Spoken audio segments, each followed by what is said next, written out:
Hello and welcome back to my channel. So today I'm going to be sharing you my tips on how I learned Korean in only a few days.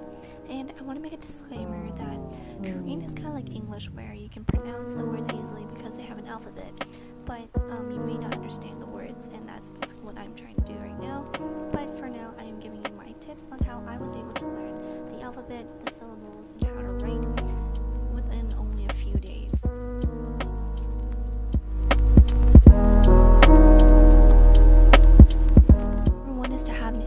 In the language, because if you don't have an interest, you're not going to have the motivation and the interest to do better, to keep on practicing and to do well. Using familiar study methods is super beneficial because that's a way that works for you. For example, I like to quiz myself once in a while, and also to use cue cards to memorize. One super important tip is to memorize at your own pace, because sometimes you may be going too fast or maybe some others are going too slow. It's not going to be beneficial for you because you need to know what's best for you and how well you are doing in previous lessons in order to do well for the next.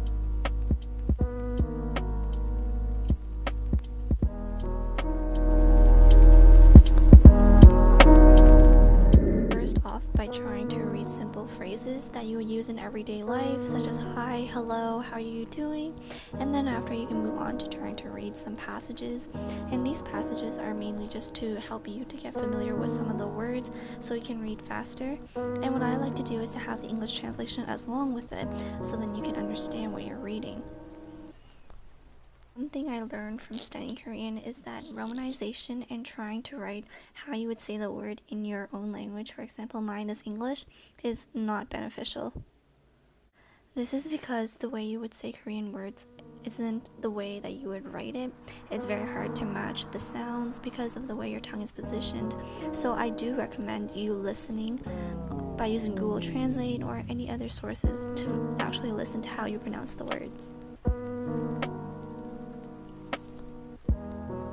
This is one of my personal favorite tips, and that's because I can learn and better my Korean by using Korean drama and K-pop music, because I can use subtitles in my own language to understand what words mean, and then I can start to pick up how to properly say it, and then sooner or later I don't need subtitles at all, I can understand it fully.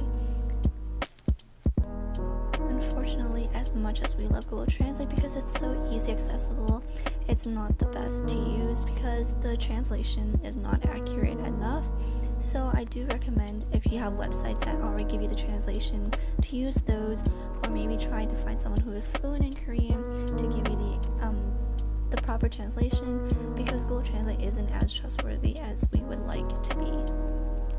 Also, whenever you're studying, always give yourself some time, take breaks, and to make sure that you know what you are learning. Don't go too fast, because if you don't understand one thing, don't keep on moving on and assume that you will go back to it, because it's not beneficial for you.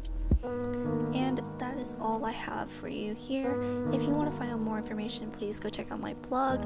And yeah, thank you so much for watching.